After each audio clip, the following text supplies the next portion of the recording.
media din na mga amigo sa NBA at dito ay makikita natin ang mga player ng paborito mong team at syempre kung ano yung aasahan natin sa kanila next season at hindi rin may iwasan na may mga kakaibang pangyayari. Well, speaking of kakaiba, trending ngayon ang bagong hairstyle ni Jimmy Butler. Nang magpakita ito sa Media Day, halos lahat ay tawa ng tawa, maging si Bam Adebayo at Tyler Hero sa pictorial ay hindi talaga maiwasang matawa dahil talagang nakakarakter itong si Jimmy Butler. Ayon kay Butler, nang matanong siya sa kanyang hairstyle, eto daw ay ang kanyang emotional state. Well, hindi na ito bago para sa atin dito kay Jimmy Butler dahil last Media Day ay nagpakita itong naka-dreads or nakatirintas ang buhok mga amigo. So tingnan natin next Media Day kung ano ang magiging bagong looks ni Jimmy Butler. Dala pa siguro ito ng pagka-heartbroken nila lang hindi makuha ng Miami Heat itong si Damian Lillard. Well, ayon naman kay Jimmy Butler, he still go out there and beat Giannis and Dame. Speaking of Damian Lillard mga amigo, nakita natin na super excited na si Dame sa kanyang Bucks uniform.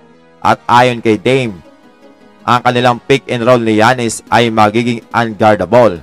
Yun daw ang kanyang paniniwala at hindi niya lang daw alam kung paano niyo to ihahandle. Nako, tiwalang-tiwala si Damian Lillard mga amigo. Well, with his shooting, malaking tulong talaga ito para kay Giannis para i-pick up siya ng bantay ni Giannis na magbibigay paraan para maging open etong si Giannis sa loob ng pinta. So nakadepende kung anong defensive scheme ang ipapangontra dyan ng kalaban. Tingnan natin kung talagang magiging unguardable sila mga amigo next season. Natanong naman si Russell Westbrook sa kanyang kontrata mga amigo sa Clippers na sobrang underpaid niya para sa future Hall of Famer. Well, para kay Brody, ang pera ay hindi naman daw ang driver para sa kanya in any aspect. As long as wini-welcome siya sa isang lugar at napapalibutan siya ng mga taong nagmamahal sa kanya, it's no-brainer daw mga amigo, kaya naman pumirma siya sa Clippers. Samantalang ang kanyang kakampi na si Kawhi Leonard ay hindi naman masaya sa inalabas na load management rule ng NBA at hindi daw siya tinutulungan ito na makapaglaro ng marami. Kung ang liga daw ay sinusubukan siyang pagtawanan dahil sa kung ano ang kanyang nagawa sa Raptors, ay kailangan daw itong itigil dahil injured daw siya the whole year at talagang nag-workout siya during summertime para makapaglaro. While hindi nga itong magandang bagong rules para dito kay Kawhi Leonard. Super excited naman ang Lakers mga amigo sa kanilang Media Day at ayon pa dito kay Dilo, it's nice to be back to run it again. Bagamat hindi daw nila nakuha ang gusto nila last season, so umaasa sila na ngayong darating na season ay makukuha nila ito mga amigo. Si Dilo ang magiging starting point guard ng Lakers this upcoming season. At para sa akin ay ayos ito mga amigo. Ayon pa kay Gabe Vincent na super excited na rin bilang member ng Lakers ay gagawin niya daw ang lahat para manalo sila.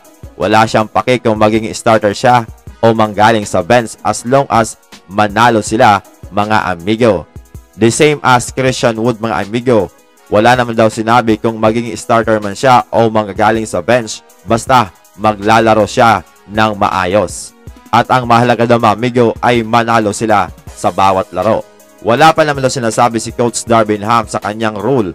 Pero sinabi nitong magkakaroon siya ng malaking role para dito sa Los Angeles Lakers. Hindi na rin makapaghintay si Anthony Davis at ibinahagi na talagang nag-uusap sila ni LeBron James patungkol dito sa Denver Nuggets at sobrang excited na siyang makaharap sina Nikola Jokic. Well, matatandaan natin na Denver ang humarang sa kanila para manalo ng kampyonato at binabanatan sila ng mga Denver Nuggets player at maging si Coach Mike Malone dahil kahit talo na ang Lakers ay sila pa din ang pinag-uusapan. Samantalang ibinahagi naman ni LeBron James ang update patungkol dito kay Bronny James. Ayon kay LeBron, nagre-rehab na itong si Bronny James para makapaglaro sa USA ngayong darating na season. Naging successful daw mga amigo ang surgery ni Bronny at nagre-recover na ito. Dinagdag pa ni LeBron James na i-dedicate niya ang season na ito para dito kay Bron James. Kaya asahan natin na talagang maglalaro ng matindi si LeBron. Re-rest back na ang Team USA para sa Paris Olympics matapos na matalo ito sa FIBA 2023. Ayon sa report, kinumpirma na ni Kevin Durant, Jason Tatum at Stephen Curry na sasali sila sa Team USA para sa Paris Olympics. Nako, matinding laban ang makikita natin mga amigo. Asahan na natin na mga sa susunod pang araw ay magkukumpirma na rin ang ibang NBA player na sasali sa Team USA.